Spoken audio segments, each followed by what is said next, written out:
दोस्तों एक तरफ भारत के चंद्रयान 3 ने दुनिया में भारत का डंका बजा दिया है, लेकिन दोस्तों मिसाइलों को लेकर के यानी डीआरडीओ को लेकर के एक बड़ी खतरे की घंटी बज चुकी है। जी हां दोस्तों, जिस ब्रह्मोस मिसाइल के ऊपर भारत गुमान करता था, जिस ब्रह्मोस मिसाइल की दुनिया में टक्कर की कोई मिसाइल नहीं है, जिस मिसाइल से अमेरिका छोड़िए चीन और तमाम देश डरते हैं, अब उसी के ऊपर बहुत बुरी खबर आ चुकी है।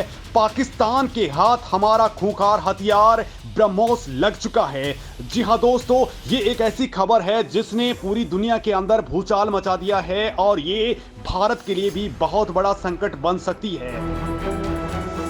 ब्रह्मोस मिसाइल पर बेहद सीक्रेट तरीके से अब पाकिस्तान जांच कर रहा है। भारत के लिए ये बहुत बड़ी टेंशन है, लेकिन दोस्तों भारत से आखिर ये चूक कहां पर हो गई है? क्या रूस से ब्रह्मोस मिसाइल पाकिस्तान को मिल चुकी है, तकनीक वहां से मिल चुकी है, या फिर चीन के जरिए कुछ बड़ा कांड हुआ है? लेकिन दोस्तों जो भी हुआ है वो वास्तव में भारत को हिला करके रख देने वाला है, क्योंकि हमारा चंद्रयान 3 इस वक्त दुनिया में तारीफें बटोर रहा है। लेकिन ब्रह्मोस मिसाइल को लेकर के आज ऐसी खबर सामने आई है जिसने भारत के होश उड़ा दिए हैं और भारत की सुरक्षा एजेंसियों को भी एक ऐसा फैसला लेना पड़ा है जो भारत ने पाकिस्तान के खिलाफ शायद ही कभी लिया होगा।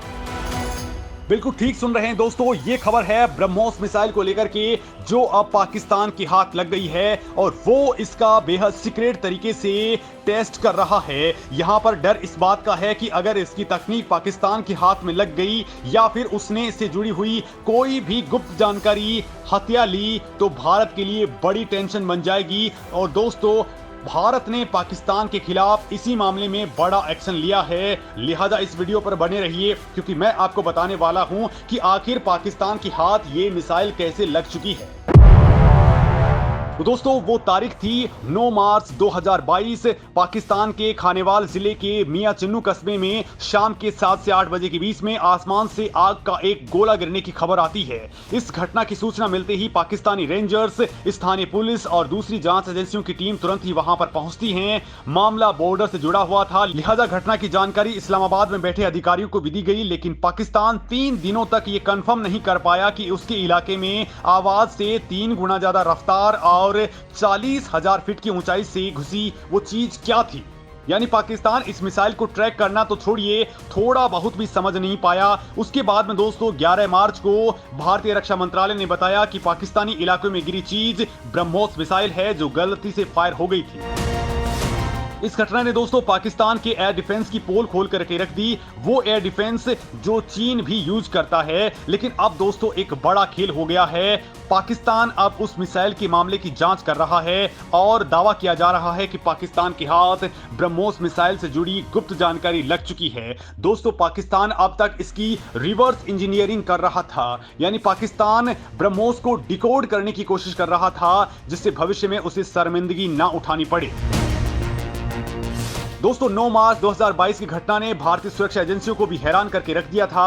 गनीमत रही कि गलती से फायर हुई ब्रह्मोस मिसाइल में कोई एक्टिव वॉरहेड नहीं लगा हुआ था, जिससे जान माल का कोई नुकसान नहीं हुआ। भारत ने तुरंत ही आगे बढ़कर पाकिस्तान से संपर्क साधा और पूरी घटना की जानकारी दी। इसका असर यह हुआ कि 2 परमाणु संपन्न देशों के बीच में किसी भी तरह की सैन्य झड़प की संभावना को टाल दिया गया।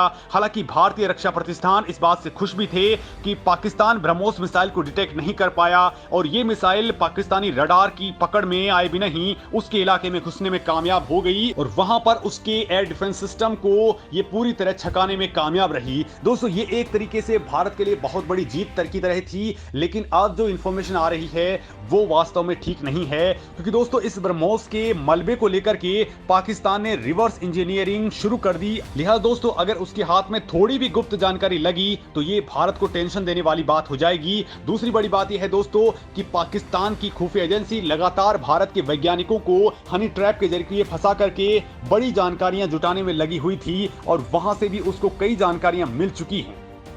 अब बहुत पॉसिबल है कि कई सारी गुप्त जानकारियां पाकिस्तान हथिया लेगा तो भारत की टेंशन बढ़ना तय है। दोस्तों पाकिस्तान में शुरू में यह दावा किया था कि उसने सिरसा में मौजूद भारतीय वायुसेना के अड्डे से एक सुपरसोनिक प्रोजेक्टाइल के प्रक्षेपण को ट्रैक किया है, लेकिन ट्रैकिंग के दावे के बावजूद पाकिस्तान उस मिसाइल को मार गिराने और पहचान करने के लिए कुछ भी नहीं कर सका था। लेकिन ट्रैकिंग के दावे के बावजूद पाकिस्तान मिसाइल पर हमला नहीं कर सका।